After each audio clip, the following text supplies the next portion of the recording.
Ryzen 7000, eu testei quase todos eles e no vídeo de hoje eu vou trazer a minha experiência ao testar em diversos cenários aqui nos meus benchmarks, comparando com os CPUs Intel, levando em conta a política de preços atual, entre várias coisas, como por exemplo, os pontos positivos, os pontos negativos que eu fui encontrando ao longo desse quase um ano de lançamento. Já passou um pouquinho de um ano. Vamos conferir até o final comigo. Windows e Office barato é na GVGMall. Ao pesquisar por Windows, encontramos dezenas de opções para um ou mais PCs entre Retail e OEM que ativam um PC de maneira permanente. Ao utilizar o cupom PH25 no carrinho, seu Windows 11 Pro OEM sai por apenas R$ 122 e o Windows 10 Pro OEM por R$ 84,15, podendo também utilizar para ativar no Windows 11, disponível em inúmeras formas de pagamento, inclusive PayPal. Basta então ir no Windows, selecionar para ativar o sistema, digitar a chave que você recebe por e-mail e pronto, Windows ativado. Clique nos links na descrição e saiba mais. Já faz bastante tempo que eu faço esse tipo de vídeo aqui no canal, sempre Ryzen 2000, Ryzen 3000, Intel 9ª geração, 10ª geração, basta você ir voltando, porque eu tenho esse acesso aos hardwares mais facilitado aqui no Brasil, que é uma coisa rara, então eu acabo recebendo dos fabricantes ou das lojas parceiras, ou às vezes eu mesmo compro os equipamentos, trago meus testes, a minha própria opinião, e assim eu consigo montar conteúdos como esse, tá? O Ryzen 7000 já tem mais de um ano no mercado, foi lançado ali em meados de setembro, agosto, setembro, né? Desde então, muitos processadores foram lançados, muitas placas-mãe foram lançadas, vários módulos de memória DDR5 compatíveis também. Os preços continuam meio altos, apesar de já ter dado uma diminuída, né, tem mais oferta no mercado, ainda a situação é um pouquinho complicada. Mas a primeira coisa que é importante que vocês saibam, quando a gente começou a falar de Ryzen aqui no canal em 2017, eu trouxe aqui no lançamento os Ryzen, cara, a plataforma ela tinha alguns problemas, né? Isso foi melhorando, especialmente com novos AGESA, e depois os Ryzen 2000 elas ficaram melhores, os Ryzen 3000 ficaram aí muito tops para terminar de focar a coroa nos Ryzen 5000. As pessoas tinham medo que os Ryzen 7000, pô, é uma primeira geração do socket M5, vai vir meio bugado, cara, muito, mas muito mais estável que a primeira geração dos Ryzen no seu lançamento. Essa primeira iteração no socket M5 tá muito legal. Isso nos indica que a gente vai ter um longo caminho de upgrades bons e estáveis ao longo dos anos nessa plataforma. A AMD já prometeu até 2025, 2026, se eu não me engano, o lançamento de novos processadores, só que se ela fizer como ela fez no M4, que ela prometeu até 2020, mas lançou CPUs até mesmo em 2022, né, e arrisca-se a lançar mais CPUs ainda em 2023, é provável que a gente vai ter CPUs aí até 2027, 2028. Isso indica que hoje, eu comprando uma plataforma que eu sei que está mais madura, estável, e que está recebendo várias ofertas de processadores, eu posso ficar fazendo atualização por muito e muito tempo, de acordo com a promessa da AMD. Em relação à memória, também era um ponto muito crítico. A gente via ali, pô, colocar memória 3200, 3600 da DR4 nos Ryzen aumentava muito a performance. Hoje, você ganha performance com mais memória, com memória e frequência mais alta nos Ryzen 7000, você ganha, mas não é tão crítico como era antes. A própria AMD sugere ali o sweet spot. A gente sabe que 4800 MHz é o mínimo do DDR5. 5200 é bem fácil você encontrar hoje em dia. Eles falam 6000 MHz é o sweet spot para você trabalhar. Inclusive eles recomendam que você não altere o Infinity Fabric, que era uma coisa muito mexida antigamente. Eles recomendam que você use no padrão 1/1 controlador de memória e a própria memória. Então 6000 sem mexer no automático. Quem diria, hein? Os primeiros Ryzen tinha que fazer uns ajustes ali. Agora eles falam, deixa no automático. 6000 é o que você precisa. Pode pôr acima? Pode. Pode pôr abaixo? Pode. 6000 é o indicado para ter o melhor desempenho, conforme eles falam. Outra coisa relacionada à memória RAM. Isso aconteceu mais no começo da plataforma. Eu até reportei aqui no canal, quando eu fiz os meus primeiros reviews aqui, por exemplo, do Ryzen 9, do Ryzen 7, que o tempo de boot na primeira inicialização era muito longo, era bizarro, 1,5 minuto, 2 minutos para você ligar a máquina. Mas isso é só na primeira inicialização, não é toda vez, o pessoal confunde. Nossa, vou demorar um tempo para ligar o PC. Não, não é, cara, é a primeira inicialização. Só que depois que novos zagueiros foram sendo lançados, esse tempo diminuiu bastante. Quando eu faço o Clair CMOS aqui, por qualquer motivo, cara, 40 segundinhos ali, termino o training da memória e já era, vai para frente. E isso na primeira, porque depois, próximo boot, os 100 próximos boots, 15, 14, 13 segundos, dependendo da quantidade de componentes que eu tenho no meu PC. Então, quanto a isso também, é assunto resolvido. Compatibilidade de memória também era um assunto muito crítico lá nos primeiros Ryzen, né? Tinha memória que não funcionava, nem dava boot, o XMP não funcionava. Cara, a AMD agora tem um eXPO, que é um XMP próprio, embora funcione normalmente com memórias que só tem a certificação XMP, tá?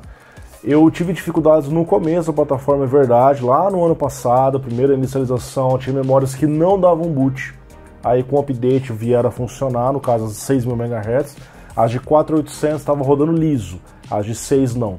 Agora, um ano depois, está bem mais redondo, cara. Já testei várias memórias de 4800, 5200 MHz, 6.000 MHz, estou agora com um kit de 8.000 MHz, que é um kit que eu vou fazer review em breve para vocês da Team Group, que também funciona nos Ryzen. Apesar de ter certificação XMP, também funciona na plataforma porque as placas vieram bem mais atualizadas, tá?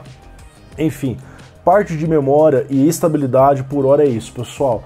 Agora, Lucas, a M5 não vinga, cara. Você percebe que o interesse da galera continua na M4. Uma porque, principalmente por conta da condição financeira, o M4 ele é muito mais acessível, não só o processador, mas a placa-mãe. Você tem placa-mãe no Brasil de R$350, cara. R$350. Uma A520 da MSI direto, eu vejo ela nesses preços. Qual que é o preço da A620 mais barata? Cara, R$1.200, R$1.100 uma A620. Essa que é para ser a placa barata. Então não tem como essa plataforma dar certo aqui no Brasil, pelo menos, enquanto os preços não forem ajustados. Lá fora já é bem mais ajustado. Embora você também tenha bons preços em placas da geração anterior, tá? Então, placa-mãe, infelizmente, ó, o preço da A620 é preço de B550M4 top, tipo as TUF ou as ROG, enfim. DDR5, outro ponto, né? Ao contrário da Intel que trouxe ali um mix entre DDR4 e DDR5, o Ryzen 7000 só DDR5, na minha opinião foi até um erro, poderia ser um mix, às vezes poderia ter dado mais certo para atrair mais pessoas, tá? Embora você até entende a questão do DDR5, olha, tem que mudar, chega uma hora, enfim, ok, foi. Questão que, infelizmente, no Brasil a realidade é diferente. Lá fora o DDR5 já deu uma boa barateada, aqui o DDR5 ainda custa, pelo menos, cara, 70% mais caro que o DDR4. Tá? Hoje eu vi um módulo mais barato, tava na casa aí dos R$230, tá? 8 GB, 5200, você vê que é uma quantidade baixa com uma frequência baixa para o DDR5, tá? E uma memória de 8 GB, 3200 para o DDR4, você paga uns 120, 130, então você vê uma diferença boa, 100 pila a mais para você ter DDR5. Outra coisa, falta APU com gráfico mais forte. Agora a gente sabe que todos os Ryzen 7000 tem gráfico integrado, que é uma coisa muito boa, porque você pode usar ali temporariamente, antes de pôr uma placa de vídeo, sua placa de vídeo do defeito, você pode usar. Esse gráfico integrado roda jogos, eu já fiz um vídeo aqui no canal, ele roda jogos, tá? Vários joguinhos mais leves, até alguns mais pesados, antigos, mas eu sinto falta de um 5600G, sabe? Um CPU lançado específico para gráfico integrado, cara, com mais unidades de computação. E sendo unidades de computação RDNA 2 ou RDNA 3, cara, tem tudo para fazer sucesso. Existem rumores que a AMD pode lançar no final desse ano ou no ano que vem uma APU com mais unidades de computação, até 12 unidades de computação, seria uma APU aí nível, cara, tipo uma GTX 1650, talvez, às vezes um pouco mais forte que isso, que seria uma coisa muito interessante para o cara que não quer comprar uma placa de entrada, comprar só o processador e já conseguir jogar e fazer upgrade, porque o CPU é muito forte. Então falta isso, vamos ver se isso vai aparecer. Mesma coisa CPUs de entrada. Cara, a gente não teve o Ryzen 3, Athlon, Ryzen 5 mais de entradinha, né? Lembra que na primeira geração dos Ryzen já tinha, lembra do 1300X, 1100, então você tinha já logo no início da geração Ryzen 3, o leque era muito maior, e agora infelizmente não, meio que a M5 ele ficou elitizado, é como se o M4 fosse o custo-benefício de entrada e o M5 como o diferencial high-end, né? E na minha opinião isso é um erro, deveria ter uma maior amplitude no seu inventário para que as pessoas adotem a plataforma e depois vão fazendo upgrade dentro dela, até porque a promessa de longevidade é muito boa, tá? Eu falo mais sobre isso porque a M5 não vende um vídeo específico aqui no canal, você pode acessar aqui no canto. Agora, tem outras questões também, pessoal, que foi diferente no M5. No M4, raras exceções tínhamos CPUs muito quentes, por exemplo, o X3D, por conta do cache que ficava de um lado só, o CPU já tinha 8 núcleos de um lado só, por exemplo, o 5800X3D é um CPU muito quente, vocês sabem disso. Nos novos Ryzen 7000, a gente viu que quase todos eles vieram muito quentes. Você pega um 7700X, se você não fizer nada nele em estoque, rodar um teste para ele pega 95 graus, porque a AMD quis fazer isso. Ela falou assim, olha, vamos entregar mais desempenho, independente da temperatura, que é meio que a Intel faz também, então deixa eu liberar lá para entregar performance, né? Mas fica uma temperatura muito alta, porém dá para você fazer ajustes simples que fazem com que o CPU fique muito mais frio. Eu até ensino isso nos meus vídeos de review desses CPUs. Você pega, por exemplo, o 7700X, você coloca ali um ajuste de EDC, PPT, lá na BIOS, você ajusta as configurações de potência, o CPU fica entregando praticamente o mesmo desempenho, reduzindo 10, 15, 20 graus. Então, ainda existe esse ajuste. Hoje em dia, como é que tá?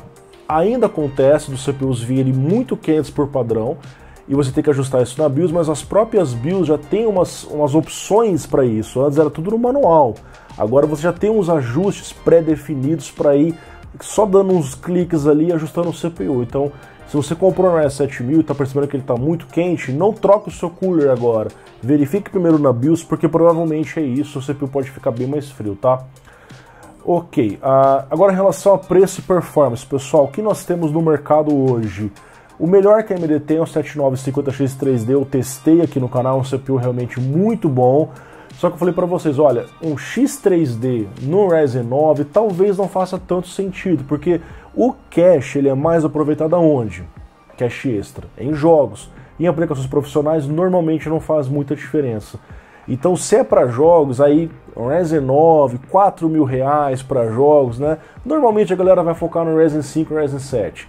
Então ele é um CPU que fica muito caro, ele fica no preço muito próximo de um Core 9, e ele fica pau a pau com o Core 9 em jogos, é verdade, o Core 9 até um pouco acima, o 13900K, 14900K, e ele perde no multitarefa, então ele é um CPU que fica meio deslocado, tá?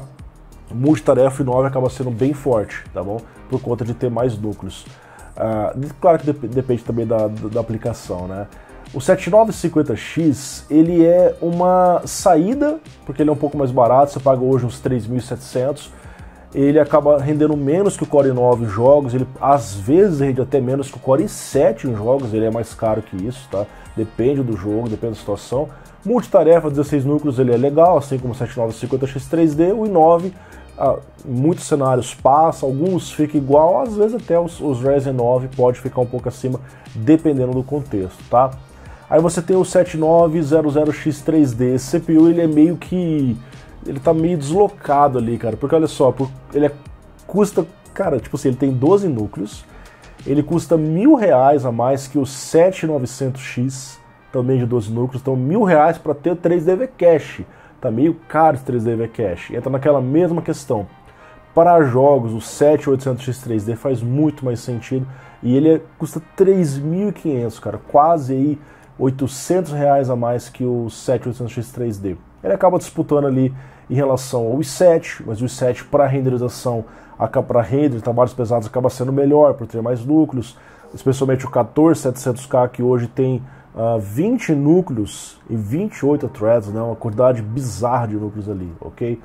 Aí você chega no King, né, o 7800X3D, cara, CPU muito bom. Você paga hoje uns 2.700, dependendo da loja, 2.500, o preço vai flutuar, né? É um octa-core caríssimo, caríssimo, tá? Lá fora já caiu o preço. Aqui no Brasil ele ainda continua no preço muito alto, tá? Para multitarefa ele vai levar uma surra do i7 que está ali com 20 núcleos, ou o 3700K com 16 núcleos, não tem nem comparação. Para jogos ele é o campeão, cara. Para jogos o 7800X3D, sem precisar fazer tweak, ajuste, não. Ele bate lá no Core 9. E esse é o CPU, na minha opinião, o melhor da geração dos Ryzen 7000 é o 7800X3D, porque ele é um CPU frio, ao contrário da maioria dos outros, porque ele reduz os núcleos e por ter 3D V-Cache ele reduz o clock dele, tá? Consequentemente a temperatura cai, mas compensa na performance com 3D V-Cache, certo? O TDP dele 120, na prática ele fica em 75 watts, veja os meus vídeos. 75 watts batendo no i9 de 280, cara. É incomparável.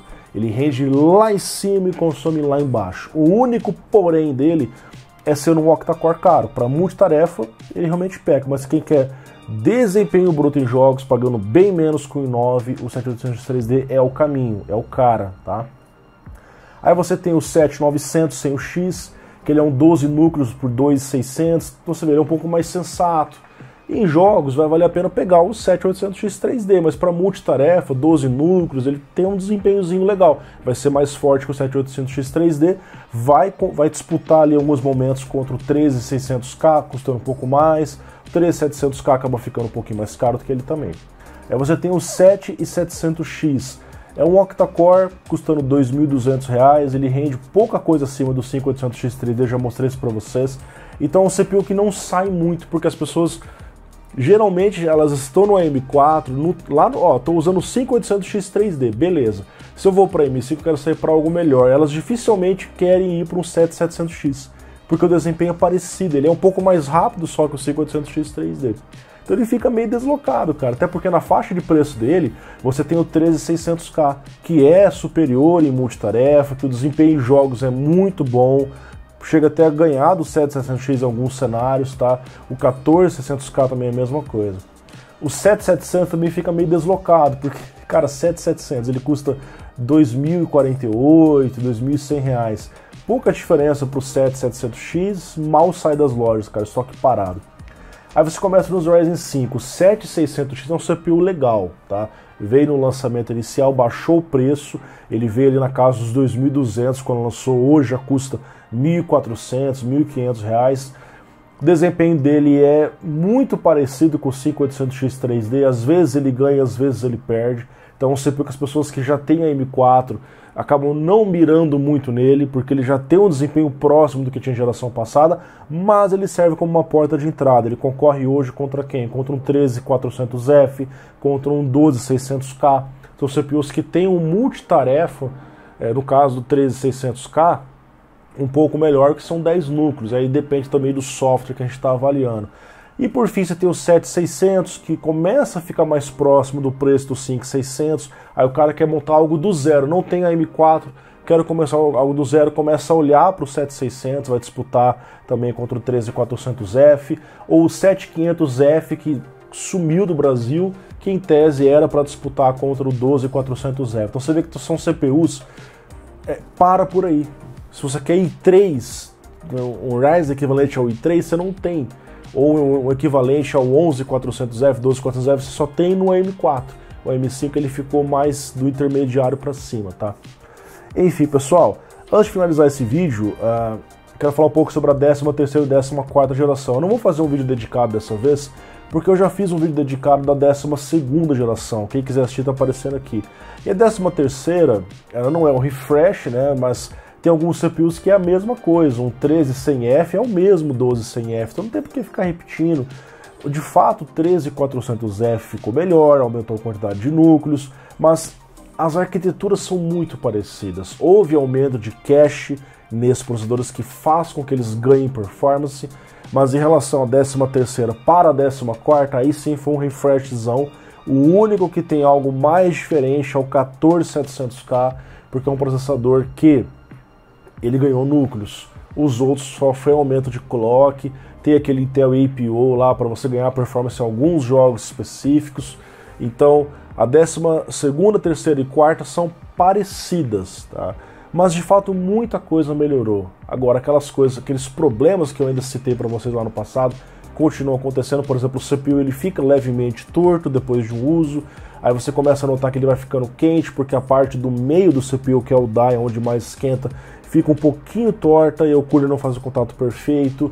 Você resolve isso com aqueles kits de adaptação que você encontra no Mercado Livre, no AliExpress. Eu estou usando no meu PC, inclusive minha máquina aqui, para quem não conhece, eu uso o i7 13700K, que é um ótimo processador, junto com a placa de vídeo 7900XTX, que vai ter vídeo dedicado sobre o... Eu tô aqui há 8 meses já usando essa placa da AMD diariamente, vou contar os meus problemas, né, o que eu tenho para dizer sobre essa placa em breve, num outro vídeo, para que esse não fique muito longo. Mas no geral, a plataforma Intel, ela tá redonda. Uma hora ou outra tem problema? Tem, não é imune de problemas, mas eu reitero aquilo que eu falei no passado, cara. A plataforma Intel, ela sempre foi vista como algo mais plug and play, como algo assim, eu coloco e uso. Sempre foi assim. Não é isenta de problemas. Na minha, a mesma coisa. Tive algumas dificuldades? Tive, relatei em vídeos.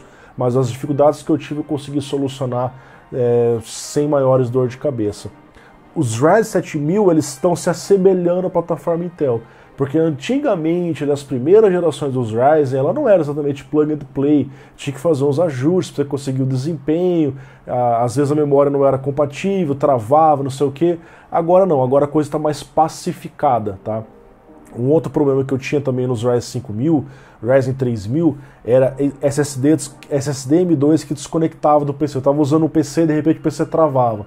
Ou o jogo travava. A hora que eu ia ver na BIOS, o SSD desapareceu. Ele estava no PC, mas ele não estava reconhecendo mais. Isso só acontecia com placa X570, as X470, algumas aconteceram comigo também, e eu nunca descobri qual era o problema. Nas placas Ryzen 7000 nunca tive essa dificuldade, então não sei o que era, mas corrigiram. E na Intel também não acontecia isso. Então você vê que hoje o Ryzen 7000 está se assemelhando ao que era a Intel até então, que ainda é a Intel, né? Estabilidade, plug and play, plataforma, coloca o CPU, funciona sem dor de cabeça. Essa foi a minha experiência com os CPUs Ryzen 7000.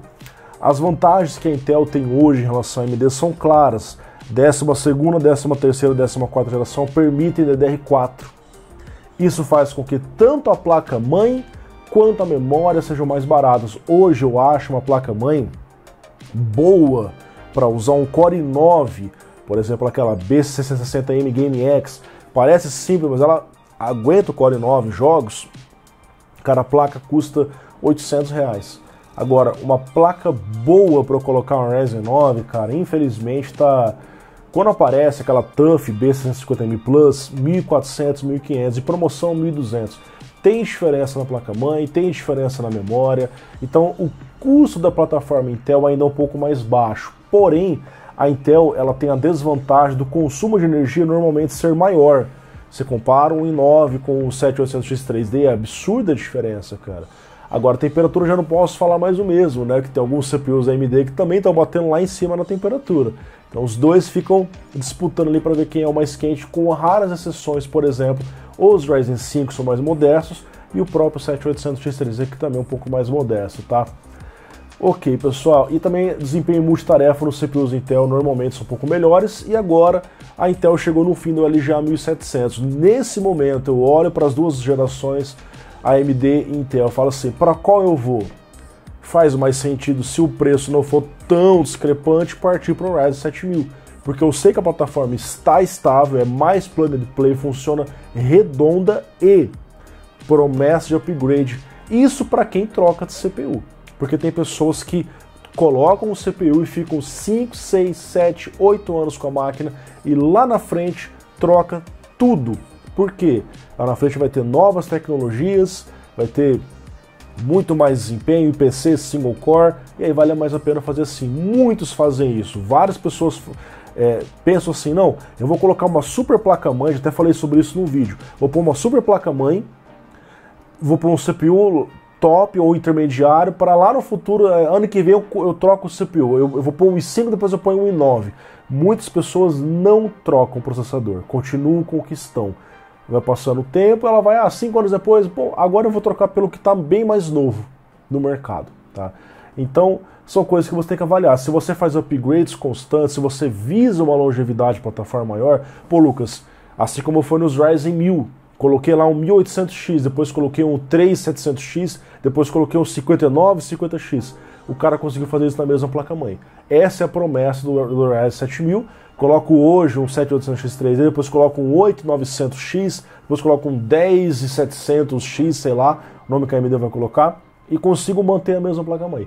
Hoje no Intel, eu já não tenho mais espaço para upgrade. Coloquei, por exemplo, 14700K, só posso para o Core i9, porque depois a próxima geração já é socket 1851, que já foi anunciado. Ok, pessoal, bom, espero que tenham gostado. Esse foi um vídeo um pouco longo falando sobre isso. O melhor CPU da 13ª geração, na minha opinião, é o 13600K e suas variantes, KF, 13600F, enfim, é o i5 deles, tá? E da 14ª, o 14700K, que tem um aumento de núcleos, embora o 14600K fica mais ou menos no mesmo ramo dos outros que eu falei. Um grande abraço, muito obrigado, até o próximo vídeo. Deixe sua opinião aqui embaixo, o que você achou desse feedback, dessa minha experiência. Deixa a sua também aqui embaixo. Até o próximo. Tchau, tchau.